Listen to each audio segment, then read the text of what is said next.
المنار المنار المنار المنار المنار المنار المنار اے امین علم و فن، اے حکمتوں کے انجمن، تجھ پہ نازاں ہے چمن، تجھ پہ نازاں ہے چمن۔ السلام علیکم ورحمۃ اللہ وبرکاتہ۔ اللہم صلی علی محمد وعلی آل محمد کما صلیت علی ابراہیم وعلی آل ابراہیم انک حمید مجید۔ اللہم بارک علی محمد وعلی آل محمد کما بارکت علی ابراہیم وعلی آل ابراہیم انک حمید مجید۔ آج منظومہ بائیکونیہ میں سے ہم 29واں لیکچر لے رہے ہیں۔ اس سے پہلے 28 دروس ہو گئے اور پچھلے درس میں ہم نے بات کی خبر واحد پر۔ اگر آپ کو ذہن میں تازہ ہوگا تو ہم نے بات کی خبر واحد کے بارے میں جو شبہات پیدا کیے جاتے ہیں۔ پہلا شبہ جو اس کے بارے میں پیدا کیا جاتا ہے کہ یہ ظن کا فائدہ دیتی ہے، اور دوسرا شبہ کہ عقیدے اور عمل میں خبر واحد کے استعمال کے حوالے سے تفریق کی جاتی ہے۔ یہ شبہ جو ہے اس کو اجماع امت سے ہم نے باطل کہا۔ پھر ہم نے لفظ ظن کی تحقیق پڑھی کہ ظن کسے کہتے ہیں، اور ہم نے دیکھا کہ قرآن مجید میں ظن کا معنی جو ہے وہ یقین کے معنی میں بھی استعمال ہوا ہے۔ ہم نے سورہ بقرہ کی آیت نمبر 46 پہ بات کی۔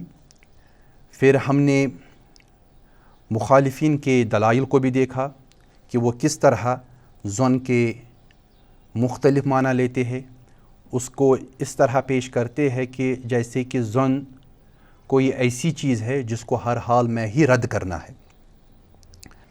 پھر ہم نے سیدنا محمد صلی اللہ علیہ وسلم کے ان کے عمل اور ان کے میتھڈالوجی پہ بات کی کہ رسول اللہ صلی اللہ علیہ وسلم کس طرح مختلف علاقوں میں اکیلے داعیوں کو بھیجتے تھے، اور ان کے بارے میں کسی نے یہ نہیں کہا کہ یہ اکیلا بندہ ہے جو ہمارے پاس خبر لے کر آیا ہے، اس لیے ہم اس کی خبر نہیں مانیں گے۔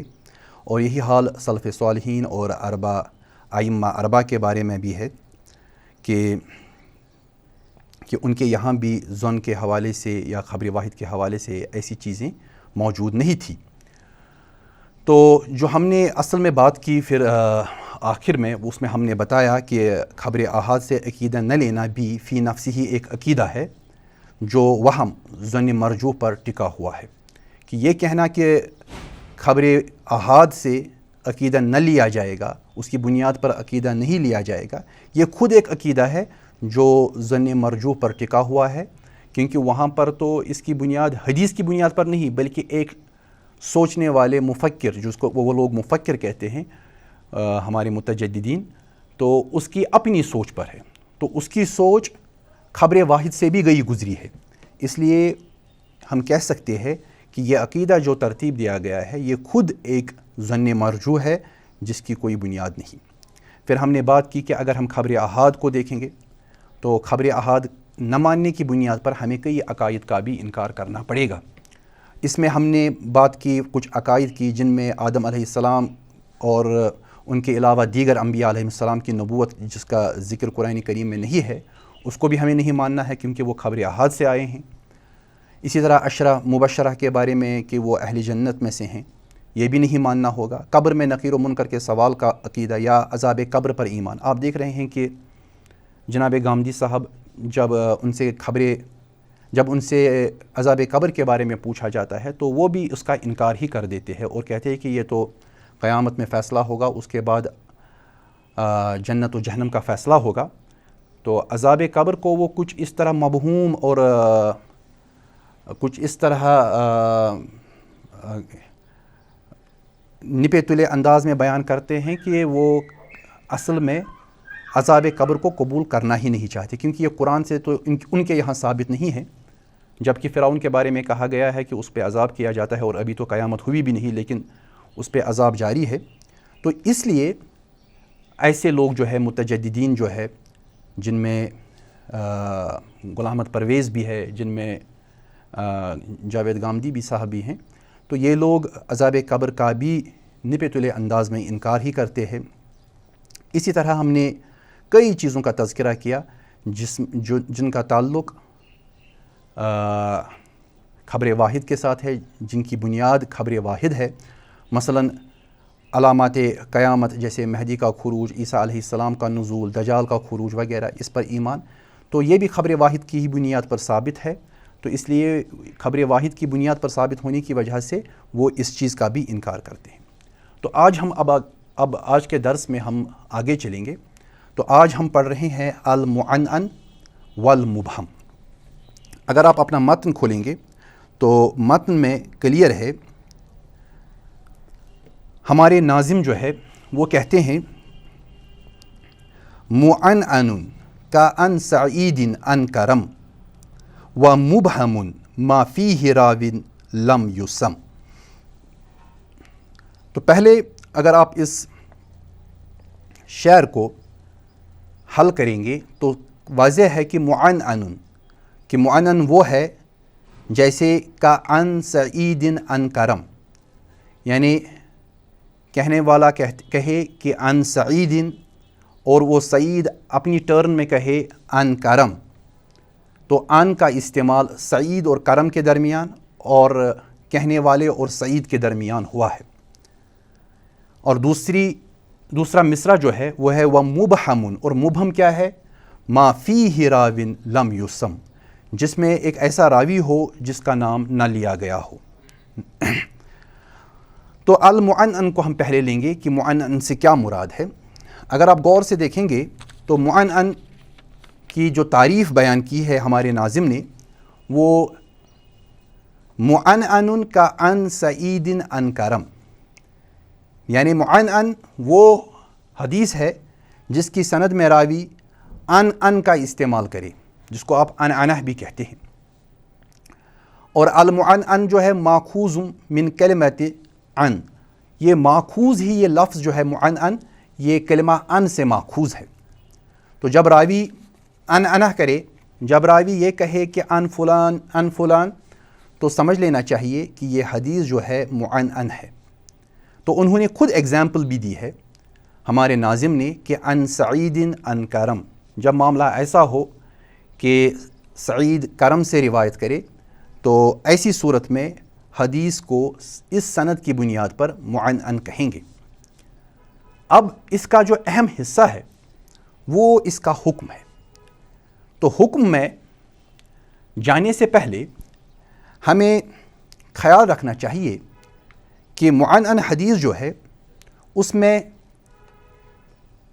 3 شروط اہم ہیں۔ اگر راوی عادل ہے، پہلی شرط۔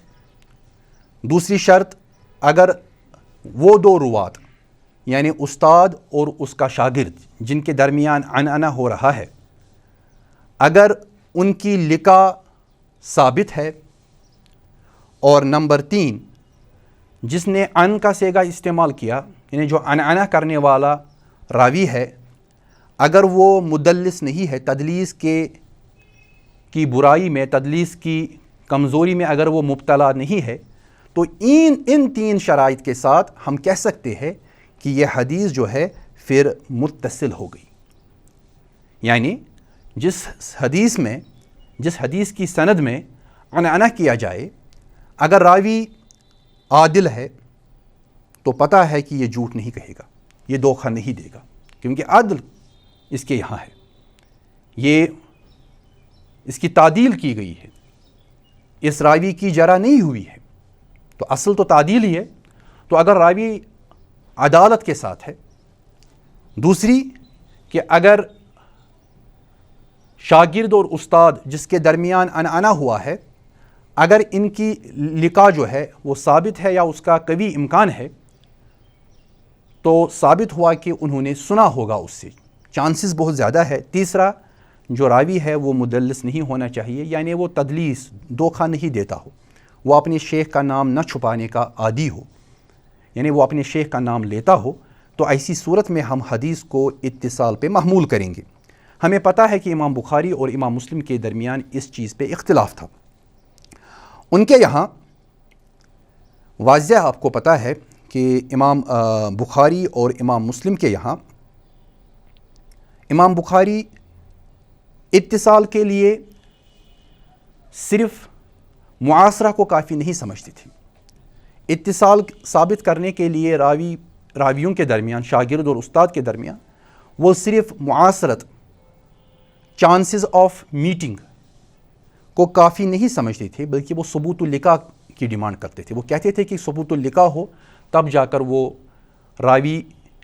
راویوں کے درمیان اتصال ثابت کریں گے، چونکہ اگر ثبوت اللقاء نہیں ہوتا تو امام بخاری اس حدیث کو اپنی صحیح میں شامل نہیں کرتے، جبکہ امام مسلم کہتے تھے کہ جب قوی امکانات ہو ملنے کے، امکان اللقاء ہو، تو وہاں پر ثبوت اللقاء کی ضرورت نہیں ہے، کیونکہ معاصرت دلالت کرتی ہے کہ ان کے درمیان ملاقات ہوئی ہوگی۔ تو یہ فرق رہے گا امام بخاری اور امام مسلم کی میتھڈالوجی میں۔ اگر امام مسلم عنعنہ والی سند لیں گے تو ان کے لیے امکان اللقاء کافی ہے، اور امام بخاری کے لیے ثبوت اللقاء کافی ہے۔ تو امام بخاری کا معیار زیادہ ہوگا، امام مسلم کا معیار زیادہ ہوگا، کم ہوگا امام بخاری کے مقابلے میں، لیکن دونوں صحیح ہے۔ یہ معیار کی بات ہے کہ آپ کتنا معیار اونچا رکھنا چاہیں گے، لیکن دونوں کے یہاں آپ دیکھیں گے کہ محض عنعنہ ہونے سے حدیث ضعیف نہیں ہوتی، محض عنعنہ ہونے سے انقطاع نہیں ہوتا۔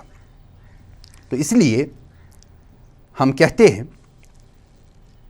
جو اصطلاح کے، جو حدیث کی مصطلح کے جو علماء ہے وہ کہتے ہیں کہ عنعنہ اتصال پہ محمول کیا جائے گا اس کے حکم میں، الاتصال الا ممن عرف بالتدلیس، اتصال اس کو محمول کیا جائے گا سوائے اس راوی کے بارے میں جو کہ جانا جاتا ہو، جو کہ مشہور ہو یا معروف ہو تدلیس کے عیب میں۔ جس نے تدلیس کی اس کو اتصال پہ محمول نہیں کیا جائے گا، بلکہ اس کی حدیث کو قبول نہیں کیا جائے گا جب تک نہ تحدیث ثابت ہو، جب تک نہ لقاء ثابت ہو۔ جو ہی لقاء ثابت ہو جائے گی اس کی سند کو قبول کیا جائے گا، اس کی حدیث کو قبول کیا جائے گا اور اس کو متصل مانا جائے گا۔ اب اس معنعن کے ساتھ ایک اور ملتی جلتی ٹرم ہے جس کو میں یہاں آپ کے سامنے رکھنا چاہوں گا تاکہ کنفیوژن نہ ہو، وہ ہے المعنن۔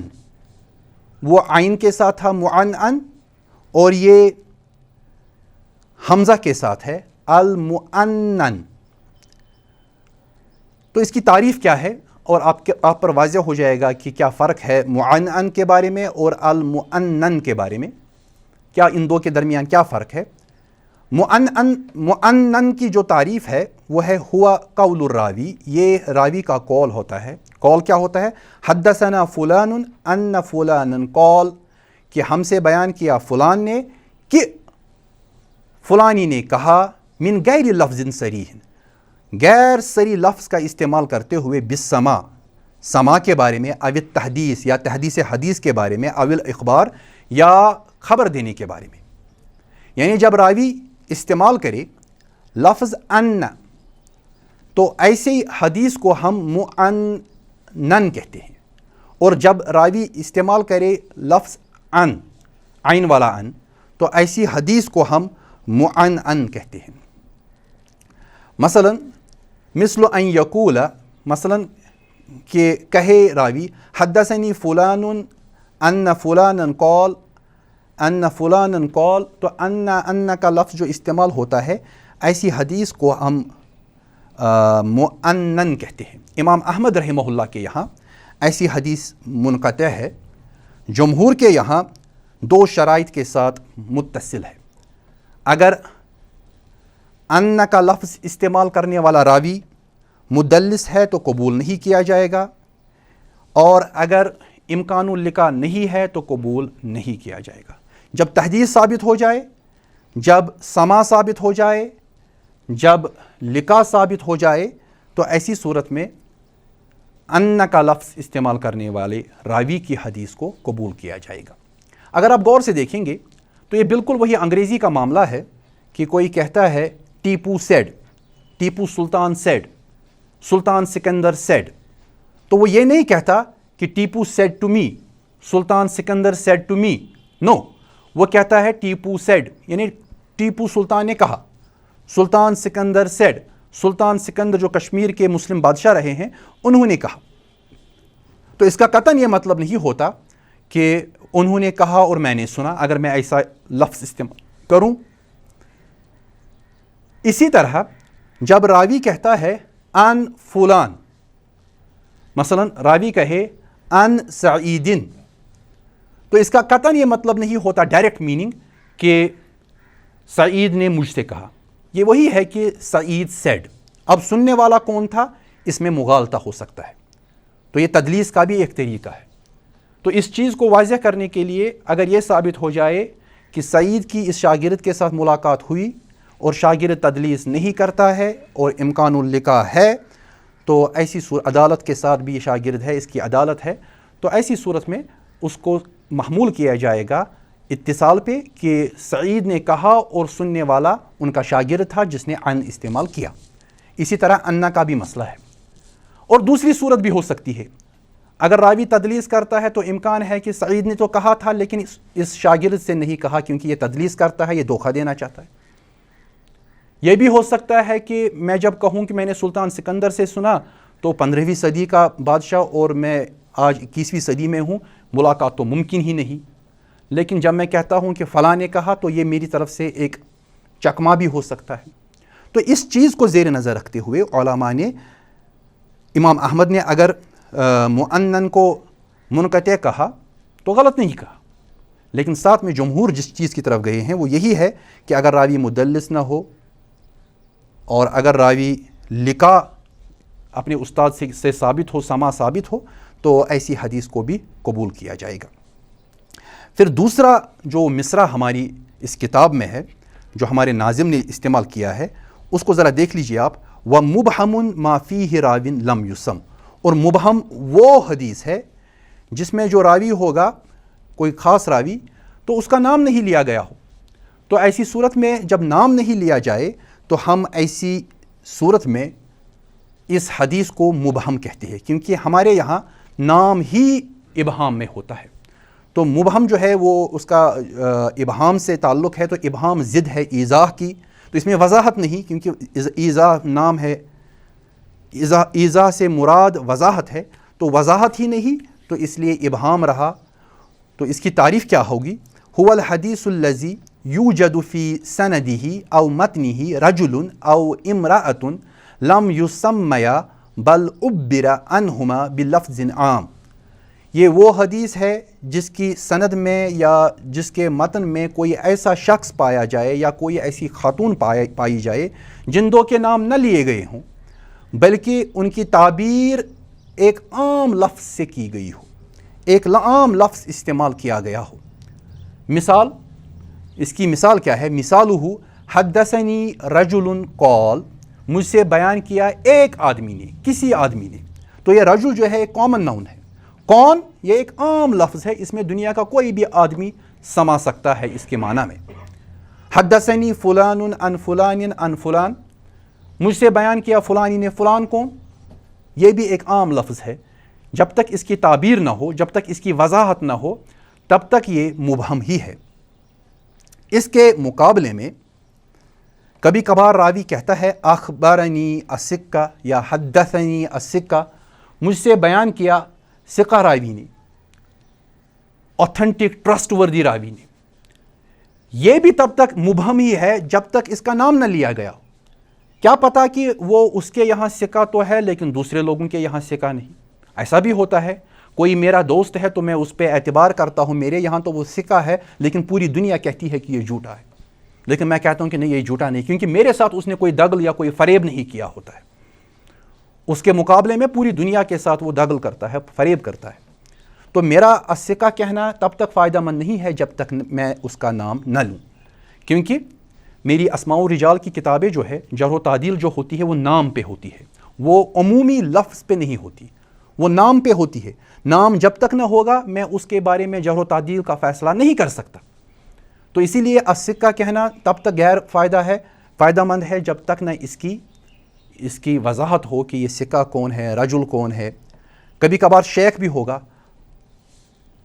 کہ کوئی کہے گا کہ مجھ سے میرے شیخ نے بیان کیا، تو یہ دیکھنا پڑے گا کہ یہ شیخ کون ہے۔ اگر ایک ہی شیخ ان کا رہا ہے تو مسئلہ حل ہو سکتا ہے، اگر ان کے کئی شیخ ہے اور ان شیخوں میں کوئی شیخ قابل بھروسہ ہے اور کوئی شیخ قابل بھروسہ نہیں، قابل اعتماد نہیں، تو پھر مسئلہ خراب ہو جائے گا۔ اسی طرح کوئی کہتا ہے حدثنی صاحب ہذہ الدار، کہ مجھ سے بیان کیا اس گھر کے مالک نے، تو یہ کون ہے یہ بھی دیکھنا پڑے گا۔ کبھی کبھار ایسا ہوتا ہے کہ آج ایک اس کا مالک ہے، کل دوسرا تھا، کل باپ تھا تو آج اس کا بیٹا اس کا مالک ہے، یا اس نے گھر فروخت کیا تو مسئلہ خراب ہو سکتا ہے۔ یعنی کئی پاسبلٹیز ہیں۔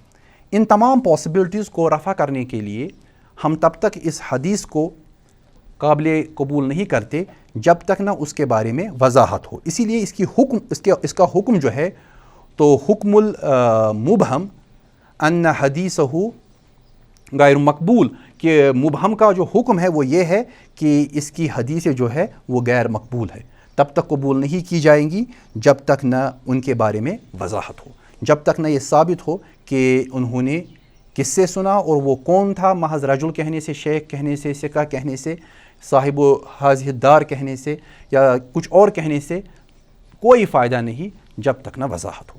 کبھی کبھار آپ دیکھتے ہیں کہ کوئی خاص امام اپنے شیخ کا نام مخفی رکھتا ہے، لیکن وہ ہمیں پتہ ہوتا ہے کہ کیوں وہ مخفی رکھتا ہے اور اس مخفی رکھنے سے اس کی مراد کیا ہے۔ تو ایسی صورت میں معاملہ مختلف ہو سکتا ہے، لیکن عمومی جب ہم بات کریں گے تو عمومی صورت میں ہمیں ایسی احادیث سے بالکل پرہیز کرنی ہے، اس سے ہم حکم نہیں لے سکتے جب تک نہ اس کا اتصال ثابت ہو۔ اب یہاں پر ایک اضافی چیز کا میں تذکرہ کرنا چاہوں گا، اور وہ ہے المبہم من الصحابہ۔ کبھی کبھار صحابہ میں سے کوئی مبہم ہوتا ہے، ابہامہ لا یضر، اس کا ابہام جو ہے صحابی کا وہ کوئی ضرر نہیں پہنچاتا، لأن الصحابہ کلہم عدول ثقات بشہادت اللہ تعالی لہم۔ اس کی وجہ کیا ہے؟ کیونکہ تمام کے تمام صحابہ جو ہے وہ عادل ہے، وہ ثقہ ہے، کیونکہ اللہ نے ان کی شہادت دی ہے۔ ان کی ثقات کی جو بنیاد ہے وہ اللہ کی طرف سے شہادت ہے۔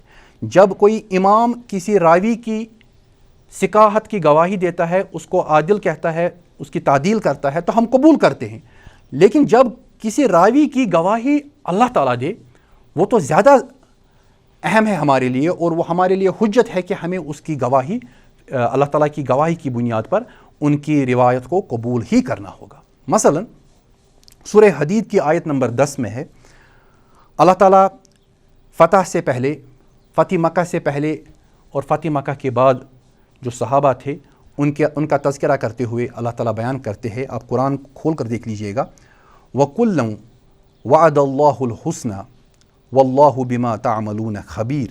دونوں پارٹیز کے بارے میں، جو فتح مکہ سے پہلے اور فتح مکہ کے بعد جو مسلمان ہوئے، ان دونوں کے بارے میں اللہ تعالیٰ کہہ رہا ہے کہ یہ دونوں ان کے حق میں اللہ تعالیٰ کی طرف سے خیر کا وعدہ ہے، اور اللہ جانتا ہے، اللہ تعالیٰ واللہ بما تعملون خبیر، اللہ تعالیٰ وہ سب کچھ جانتا ہے جو تم لوگ کرتے ہو۔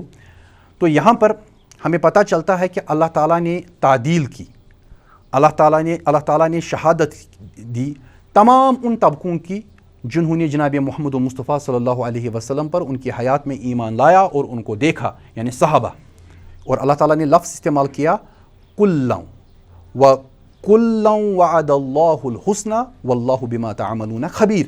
تو اس بنیاد پر تمام کے تمام صحابی جو ہے ان کی تعدیل ہو گئی، وہ کوئی بھی ہو، اس نے صرف ایک ہی دفعہ کیوں نہ جناب محمد مصطفیٰ صلی اللہ علیہ وسلم کو دیکھا ہو۔ اسی طرح اللہ تعالیٰ بیان کرتا ہے، صفات بیان کر رہا ہے ان صحابہ کی، محمد الرسول اللہ، کہ محمد اللہ کے رسول ہے، والذین معہ، اور جو ان کے ساتھ ہے، یعنی صحابہ، اشداء علی الکفار، وہ کفار پر سخت شدید ہے۔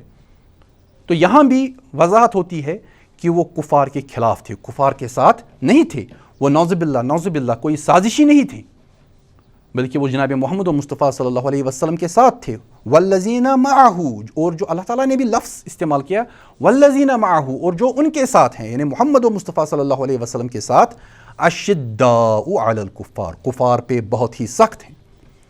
تو یہ ان کی تعدیل ہو گئی۔ وہ لوگ جو جرح کرتے ہیں وہ کہتے ہیں کہ نعوذ باللہ وہ سازشی تھے اور وہ کفار کے ہی اعلی کار تھے، نعوذ باللہ، تو ان کے خلاف جب اللہ گواہی دے رہا ہے تو اللہ تعالیٰ کی گواہی کو ہی مانا جائے گا۔ وہ تمام مصنف، محقق، تمام مؤلفین جو ہیں ان کو رد کیا جائے گا اور قرآن کی آیت پہ عمل کیا جائے گا۔ اور قرآن کہتا ہے رحماء بینہم، وہ ایک دوسرے کے ساتھ آپس میں بہت ہی نرم اور رحماء تھے۔ تو جب اللہ تعالیٰ ایسی گواہی دے رہا ہے سورہ فتح آیت نمبر 29 میں، تو ہمارے لیے مسئلہ حل ہو گیا۔ اور تیسری گواہی جو میں نے لی، اس کے علاوہ بھی کئی ہے لیکن میں نے کچھ خاص لی۔ سورہ توبہ کی آیت نمبر 100 جو ہے وہ کہتی ہے والسابقون الاولون من المہاجرین والانصار والذین اتبعوہم باحسان رضی اللہ عنہم ورضوا عنہ، اور وہ سابقین اولین، مہاجرین میں سے انصار میں سے، دونوں مہاجرین میں سے انصار میں سے، اور جو ان کی اتباع کرتے ہیں نیکی میں، اللہ تعالیٰ ان سے راضی ہے اور وہ اللہ سے راضی ہے۔ تو پھر اللہ تعالیٰ کی گواہی آ رہی ہے اور یہ ہم پوری امت کو اس فیصلے کی طرف لے رہے ہیں کہ الصحابہ کلہم عدول۔ تو الصحابہ کلہم عدول جہاں ٹیکنیکلی ہمارے لیے حجت ہے، وہاں یہ ہمارے ایمان کا بھی حصہ ہے ہمارے، کیونکہ صحابہ کے بارے میں کوشچن مارک کرنا اصل میں ہم یہ کہہ رہے ہیں کہ ہم اللہ تعالیٰ کی گواہی نہیں مان رہے۔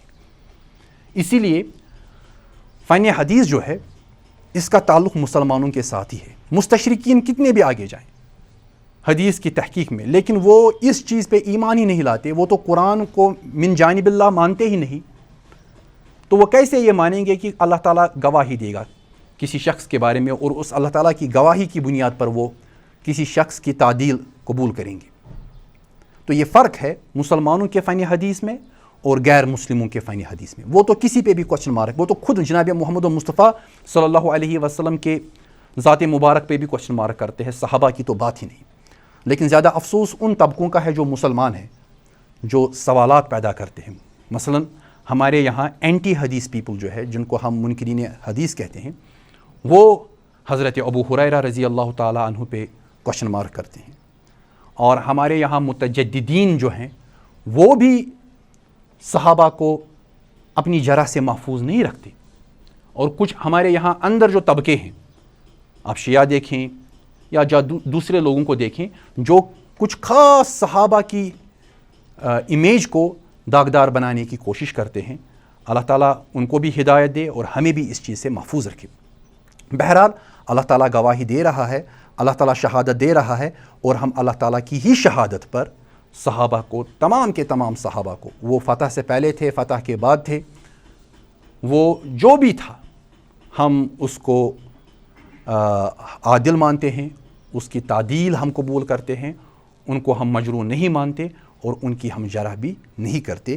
تو یہی بنیادی فرق ہے اہل السنہ والجماعت اور جو دوسرے گمراہ فرقے ہیں ان کے درمیان۔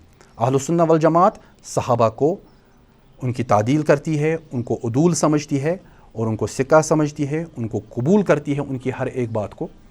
ہاں، اب یہ چیز دوسری ہے کہ کبھی کبھار آپ کسی صحابی کے بارے میں یہ کہہ دیں، اور ایسا آیا بھی ہے کتابوں میں کہ ان کا حافظہ جو ہے وہ متاثر ہوا تھا۔ وہ تو ایک انسانی چیز ہے، انسانوں میں یہ چیزیں ہوتی ہے کہ کبھی ایج زیادہ ہونے کی وجہ سے کچھ لوگوں میں حافظہ کمزور ہوتا ہے، تو یہ تو بالکل ایسی چیز ہے کہ جس کا آپ انکار بھی نہیں کر سکتے۔ سب سے بڑی چیز جو ہے کہ وہ بھی انسان تھے اور ہم بھی انسان ہیں، وہ یہ ہے کہ ان کا بھی انتقال ہوا اور ہمارا بھی انتقال ہوگا، لیکن وہ انسان ایسے تھے جنہوں نے سید البشر کے ساتھ زندگی گزاری اور اللہ نے ان کے بارے میں گواہی دی۔ ہمارے بارے میں اللہ نے کوئی گواہی نہیں دی ہے، تب جا کر اگر ہمارے بارے میں بھی گواہی ہوتی تو ہم ان کے برابر ہوتے، لیکن وہ چیز ہوئی نہیں۔ اللہ تعالیٰ نے صرف صحابہ کے بارے میں گواہی دی، جناب محمد مصطفیٰ صلی اللہ علیہ وسلم نے صحابہ کی تعریف کی اور ان کے بارے میں گواہی دی۔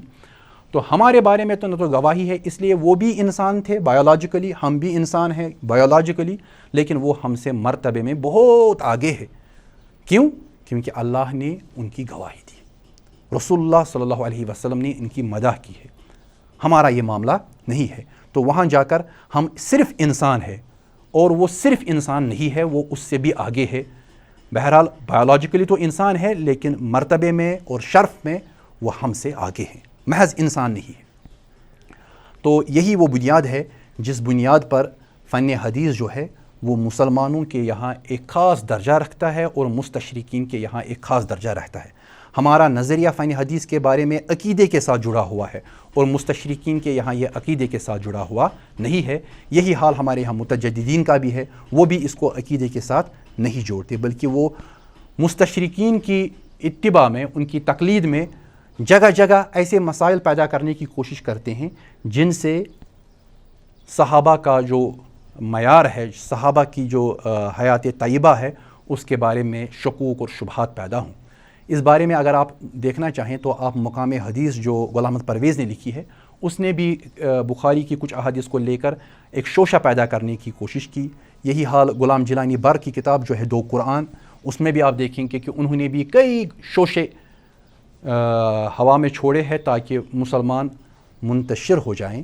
تو بہرحال اللہ تعالیٰ ہماری مغفرت فرمائے، ہماری لغزشوں کو معاف فرمائے، اور ان لوگوں کو جو ان منحرفین کی تقلید کرتے ہیں ان کو بھی ہدایت فرمائے۔ بہرحال اصل کام جو جس کے لیے ہم یہ سیریز ریکارڈ کر رہے ہیں اور آپ کو ہم یہاں پڑھا رہے ہیں، وہ یہی ہے کہ انسانوں کی ہدایت ہو، انسان آخرت میں اللہ تعالیٰ کے عذاب سے محفوظ رہیں، اور سب مسلمان انشاءاللہ آخرت میں کامیاب ہوں۔ وہی غایت ہے، وہی غرض ہے۔ اللہ تعالیٰ ہماری اس کاوش کو اپنی بارگاہ میں قبول فرمائے۔ وآخر دعوانا ان الحمد للہ رب العالمین۔ السلام علیکم۔